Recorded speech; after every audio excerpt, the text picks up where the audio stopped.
Ito ang mabilisang pagsusuri natin sa kasong Alfonso versus Alfonso. So, kailan ba talaga masasabi na psychologically incapacitated ang isang tao para mapawalang bisa ang kasal niya? Gusto mo bang laging updated sa mga bagong desisyon ng Korte Suprema? Mag-subscribe ka na? Okay, etong kaso, GR number 258705, tungkol to kay Arnold Alfonso. Humingi siya na ipawalang bisa yung kasal nila ni Michelle kasi daw psychologically incapacitated si Michelle base sa Article 36 ng Family Code. Sa umpisa, okay sa RTC, panalo si Arnold. Pero nung umapela ang gobyerno, binaliktad ng CA.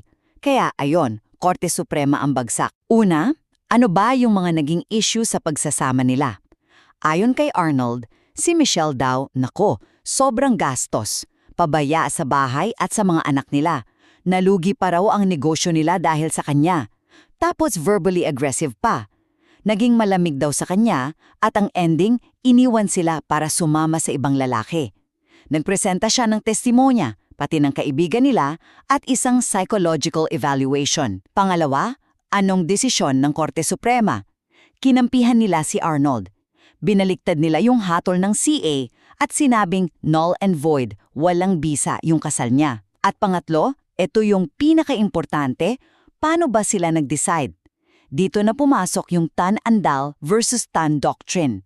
Nilinaw dito, hindi mo na kailangan ng ekspertong doktor o formal diagnosis para masabing may psychological incapacity.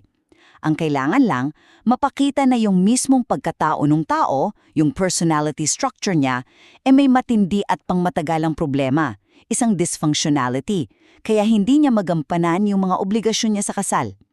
Kailangang patunayan yung gravity o kalubhaan, incurability na parang hindi na talaga mababago at juridical antecedents.